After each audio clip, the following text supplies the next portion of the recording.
Welcome back to Biotic World, where we dive into the wonders of biology. Today, we are going to explore a concept that forms the very foundation of our understanding of life on Earth: classification.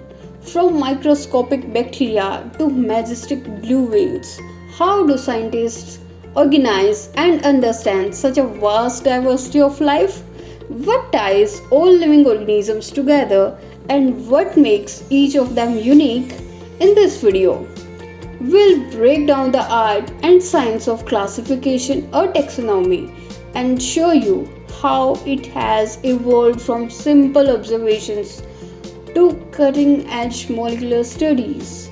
We will also uncover how evolutionary relationships shape how we view life on Earth.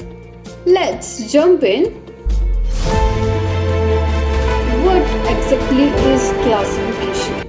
Imagine you are in a giant library filled with books that cover every living thing on Earth, but there is no order. It would be impossible to find the book you need. Classification is the system we use to organize life, turning the chaos of biodiversity into a structured, understandable system.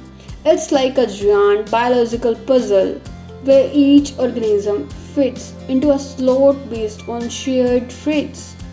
These traits can be anything from physical features like the shape of a beak to genetic makeup or even behavior.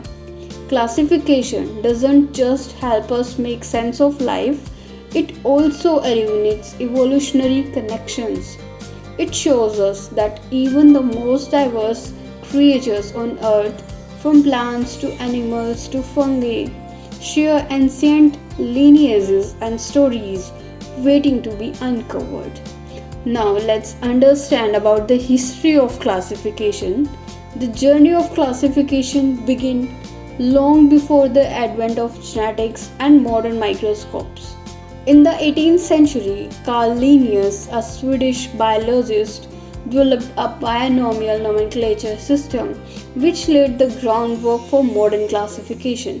Linnaeus' system was revolutionary because it allowed scientists to use Latin names for species, providing a universal language to talk about life, no matter where you were in the world.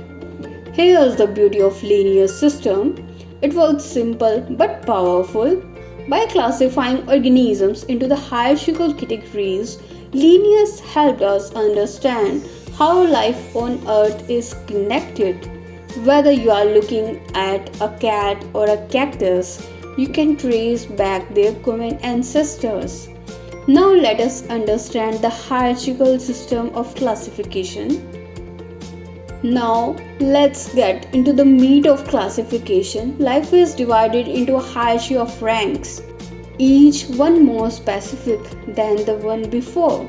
Think of it as a family tree. The higher up the tree, the more distant the relationship between organisms. Let's explore these taxonomic ranks in more detail.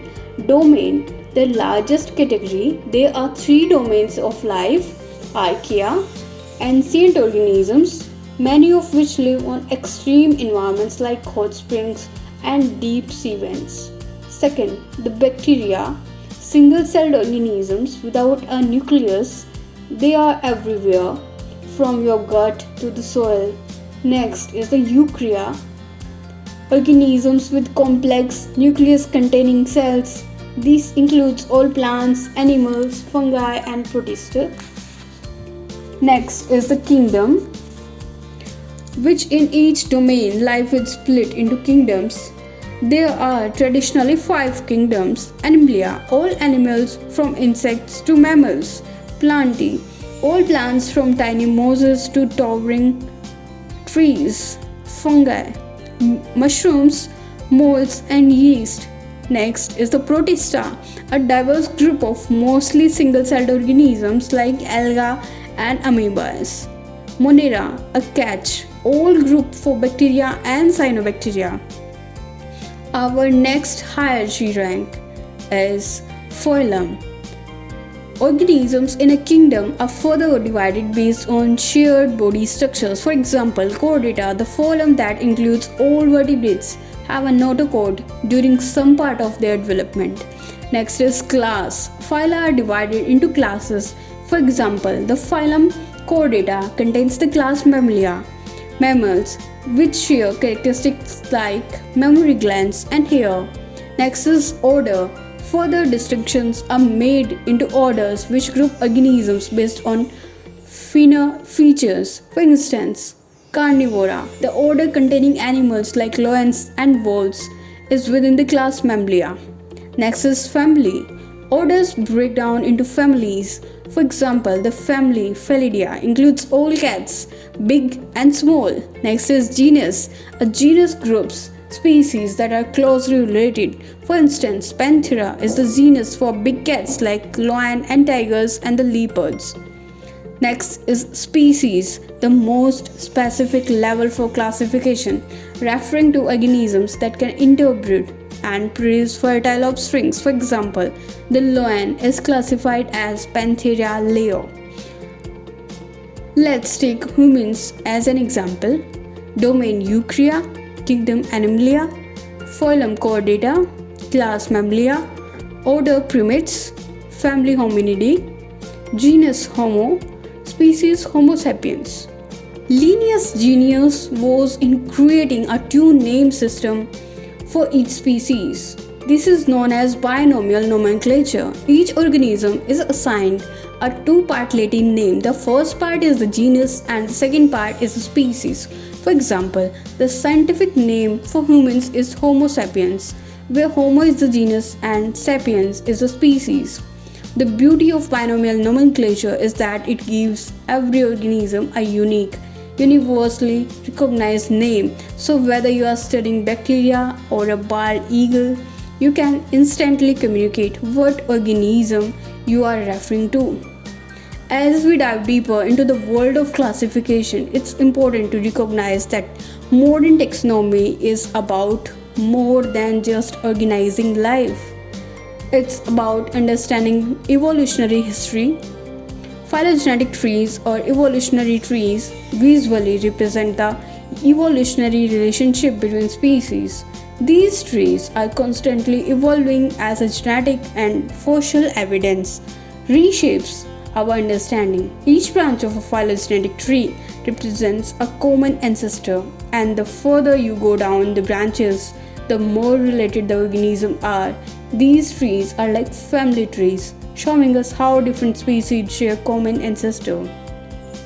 While Linnaeus' system has served us well, the advent of DNA sequencing and genetics has led to the three-domain system. This system splits life into three major domains: bacteria, archaea, and eukarya, challenging some traditional ideas about classification. For example, the archaea are more genetically similar to eukarya than to bacteria, showing that the tree of life is not as simple as we once thought. In today's world, the ability to sequence DNA has revolutionized taxonomy.